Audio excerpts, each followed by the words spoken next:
नमः शिवाय। भारत माँ शिव शक्ति अवतार। आज है 22 मार्च 2025। रिवाइज डेट है 19/8/1967। सर्विसेबल बच्चे विचार सागर मंथन कर युक्तियाँ निकालो। औरों को कैसे समझाए कि बाप अब आए हैं सबको वापस घर ले चलने, वहाँ सबको शांति मिलेगी। बेहद का बाप बैठ बेहद के बच्चों को समझाते हैं। अब प्रश्न उठता है, बेहद का बाप कौन? यह तो जानते हो कि सबका बाप एक ही है, जिसको परम पिता परमात्मा कहा जाता है। परम पिता तो एक ही है, उनको सब बच्चे भूल गए हैं। इसलिए परम पिता परमात्मा जो दुख हरता सुख करता है, उनसे दुख कोई को मिलता नहीं। अब तुम बच्चे जानते हो बाप हमारे दुख कैसे हर रहे हैं, फिर सुख और शांति में ले जाएंगे। सब तो सुख में नहीं जाएंगे ना, कुछ सुख में कुछ शांति में चले जाएंगे। कोई सतयुग में पाठ बजाते हैं, कोई त्रेता में, कोई द्वापर में। तुम जब सतयुग में रहते हो तो बाकी सब मुक्ति धाम में, उनको कहेंगे ईश्वर का घर। मुसलमान लोग जब नमाज पढ़ते हैं, सब मिलजुल कर खुदा ताला की बंदगी करते हैं। इसलिए क्या बहिश्त के लिए या अल्लाह पास जाने के लिए अल्लाह के घर को बहिश्त नहीं कहेंगे? वहाँ तो आत्माएं शांति में रहती है, शरीर नहीं रहता। यह जानते होंगे अल्लाह के पास नहीं जाएंगे, परंतु हम आत्माएं जाएंगे। अब सिर्फ अल्लाह को याद करने से तो कोई पवित्र नहीं बन जाएंगे, अल्लाह को जानते ही नहीं। अब मनुष्यों को राय दे कि अल्लाह बाप आए हैं, सुख शांति का वर्षा दे रहे हैं। वह विश्व में शांति कैसे होती है, विश्व में शांति कब थी, यह उनको कैसे समझाए? सर्विसेबल बच्चे जो हैं, नंबरवार पुरुषार्थ अनुसार उन्हों को यह चिंतन रहता है। यह सब बातें मनुष्य नहीं जानते। तुम ब्रह्मा मुख वंशावली ब्राह्मणों को ही बाप ने अपना परिचय दिया है, सारी दुनिया के मनुष्य मात्र का पाठ का भी परिचय दिया है। अब हम मनुष्य मात्र को बाप और रचना का परिचय कैसे देवे? बाप सबको कहते हैं अपने को आत्मा समझ, मुझ बाप को याद करो तो खुदा के घर चले जाएंगे। गोल्डन एज अथवा बहिश्त में सब तो नहीं जाएंगे, वहाँ तो होता ही है एक धर्म, बाकी सब शांति धाम में है। इसमें कोई की नाराज होने की तो बात ही नहीं है। मनुष्य शांति मांगते हैं, वह मिलती ही है अल्लाह अथवा गॉड फादर के घर में। आत्माएं सब आती भी हैं शांति धाम से, वहाँ फिर तब जाएंगे जब नाटक पूरा होगा। बाप आते भी हैं पतित दुनिया से सबको ले जाने के लिए। अभी तुम बच्चों की बुद्धि में है हम शांति धाम में जाते हैं, फिर सुख धाम में जाएंगे, फिर सुख धाम में आएंगे। पुरुषोत्तम संगम युग है। पुरुषोत्तम अथवा उत्तम ते उत्तम पुरुष जब तक आत्मा पवित्र न बने तब तक उत्तम पुरुष बन नहीं सकते। अब बाप तुमको कहते हैं मुझे याद करने से, सृष्टि चक्र को जानने से और साथ में दैवी गुण धारण करने से तुम पुरुषोत्तम बन जाएंगे। ऐसे नहीं कि सिर्फ याद से पुरुषोत्तम बन सकते हैं, ऐसे नहीं कि सिर्फ याद से पुरुषोत्तम बन सकते हैं, नहीं, दैवी गुण भी धारण करने हैं पुरुषोत्तम बनने के लिए। बाबा ने समझाया था कि इस समय सभी की कैरेक्टर बिगड़ी हुई है। नई रचना में तो कैरेक्टर बहुत फर्स्ट क्लास होता है। भारतवासी ही ऊंच कैरेक्टर वाले थे, उन ऊंच कैरेक्टर वालों को कम कैरेक्टर वाले माथा टेकते हैं, उनकी कैरेक्टर वर्णन करते हैं। यह तुम बच्चे ही समझते हो, अब औरों को कैसे समझाएं? कौन सी सहज युक्ति रचें? यह है आत्माओं का तीसरा नेत्र खोलना। बाबा की आत्मा में ज्ञान है। मनुष्य कहते हैं मेरे में ज्ञान है, यह देवाभिमान है। इसमें तो आत्माभिमानी बनना है। सन्यासी लोग की आत्मा में ज्ञान है शास्त्रों का। बाप का ज्ञान तो जब बाप आए देवे, युक्ति से समझाना है। वह लोग कृष्ण को भगवान समझ लेते हैं, भगवान को जानते ही नहीं। ऋषि मुनि आदि भी कहते थे हम नहीं जानते, समझते हैं मनुष्य भगवान हो नहीं सकता। निराकार भगवान ही एक है, उनका नाम रूप देश काल क्या है, रूप रंग क्या है, कुछ नहीं जानते, कह देते हैं नाम रूप से न्यारा है। इतनी भी समझ नहीं है कि नाम रूप से न्यारी वस्तु हो कैसे सकती है, इम्पॉसिबल। अगर कहते हैं पत्थर भीतर में है, कण कण में है, तो वह तो नाम रूप हो जाता है ना। कब क्या कहते रहते हैं। बच्चों का दिन रात बहुत चिंतन चलना चाहिए, कैसे मनुष्यों को हम समझावे। यह मनुष्य से देवता बनने का पुरुषोत्तम संगम युग है। मनुष्य देवताओं को नमन करते हैं, मुसलमान लोग भी बंदगी करते हैं, अल्लाह को बैठकर याद करते हैं। तुम जानते हो हम लोग अल्लाह के पास तो पहुंच नहीं सकेंगे। मुख्य बातें हैं अल्लाह के पास कैसे पहुंचे, फिर अल्लाह कैसे नई सृष्टि रचते हैं, ये सब बातें कैसे समझाएं। इसके लिए बच्चों को विचार सागर मंथन करना पड़े। बाप को तो विचार सागर मंथन नहीं करना है। बाप विचार सागर मंथन करने की युक्ति बच्चों को बतलाते हैं। इस समय सभी है आयरन एज में तमो प्रधान। इस समय है सभी आयरन एज में तमो प्रधान है। जरूर कोई समय गोल्डन एज भी होगी। तो गोल्डन एज को प्योरिटी कहा जाता है। प्योरिटी, सोने में भी खाद डाले जाते हैं ना। आत्मा पहले सतो प्रधान है, फिर उसमें खाद पड़ती है। जब तमो प्रधान बन जाती है तब बाप को आना है। बाप आए ही हैं, फिर से सतो प्रधान सुखधाम बनाते हैं। सुखधाम में सिर्फ भारतवासी ही होते हैं, बाकी सब शांति धाम में जाते हैं। शांति धाम में सब प्योर रहते हैं, फिर यहाँ आकर आते आते इम्प्योर बनते जाते हैं। हर एक मनुष्य सतो प्रधान से सतो रजो तमो में जरूर है। अब उन्हों को कैसे बताएं कि तुम सब अल्लाह के घर कैसे पहुंच सकते हो। देह के सब धर्म और संबंध को छोड़ अपने को आत्मा समझो। भगवानवाच है ही, मेरे को याद करने से यह जो 5 भूत है निकल जाएंगे। तुम बच्चों को दिन प्रतिदिन चिंतन रहना चाहिए।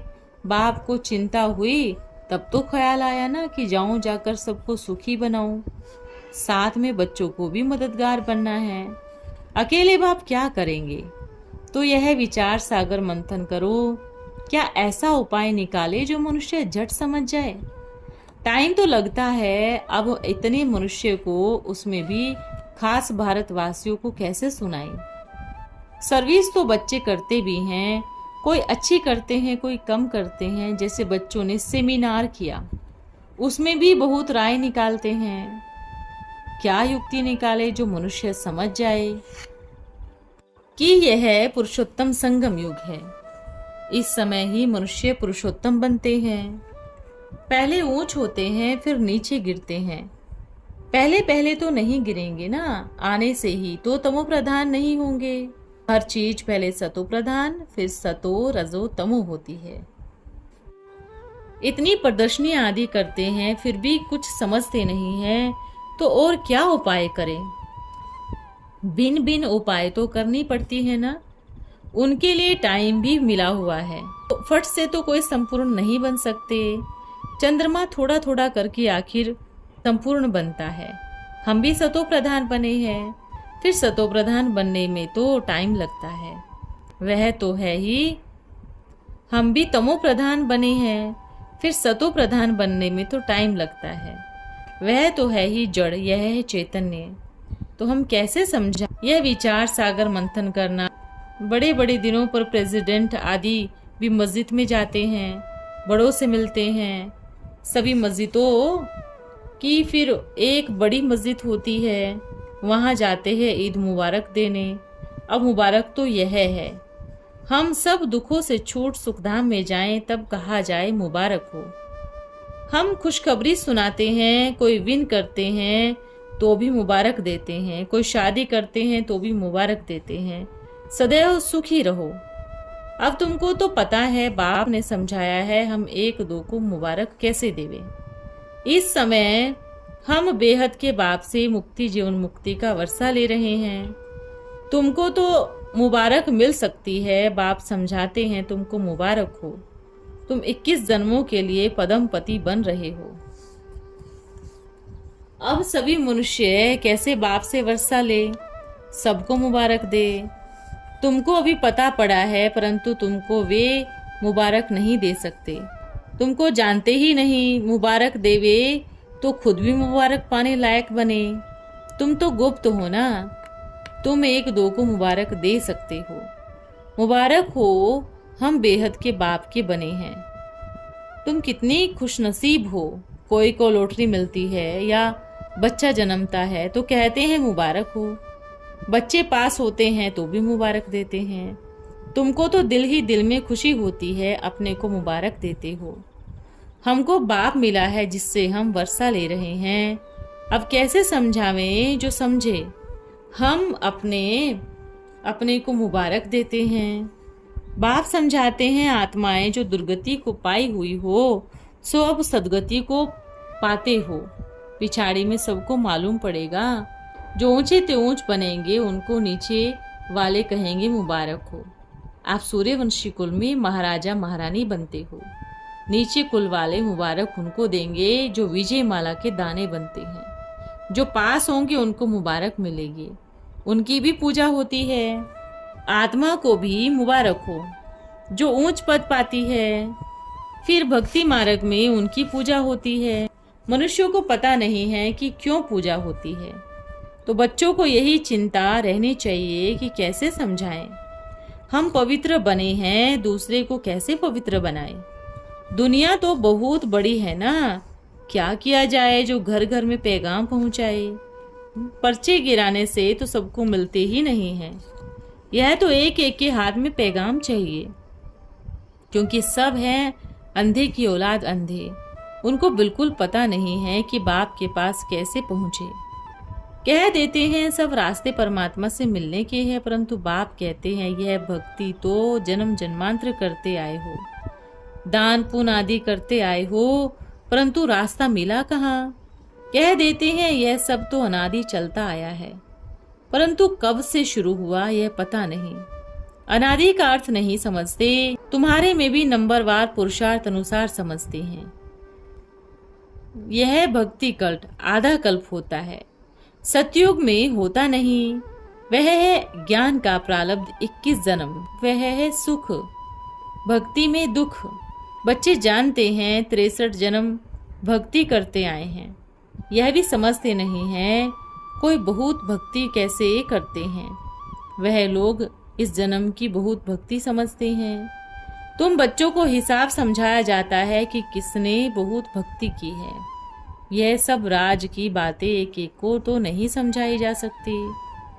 अखबार में डाले टाइम तो लगेगा, सबको पैगाम तो इतना जल्दी मिल ना सके। सब पुरुषार्थ करने लग पड़े तो फिर स्वर्ग में भी आ जाए, यह हो नहीं सकता। अब तुम पुरुषार्थ करते हो स्वर्ग के लिए।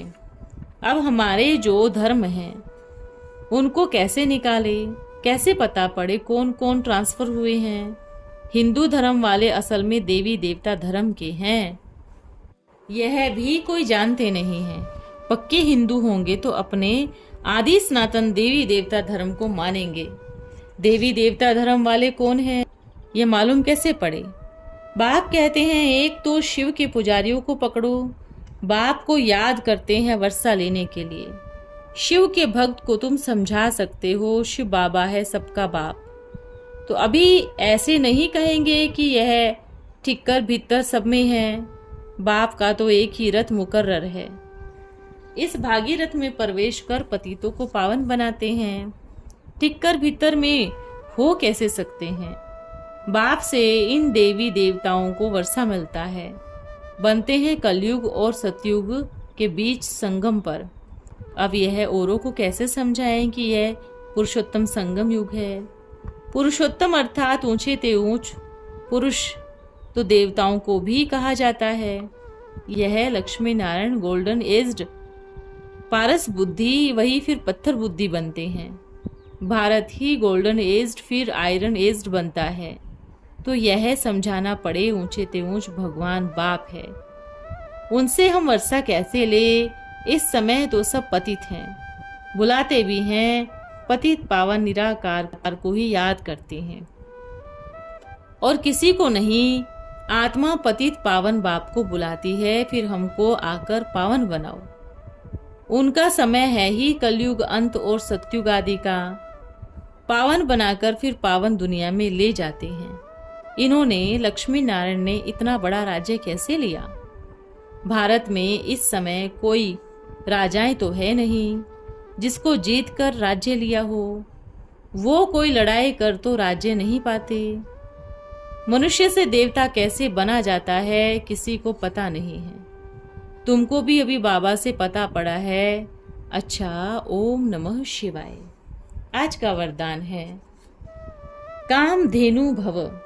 क्या आप बच्चे 1 सेकंड में किसी दुखी आत्मा को, सुखी अशांत आत्मा को शांत कर सकते हो?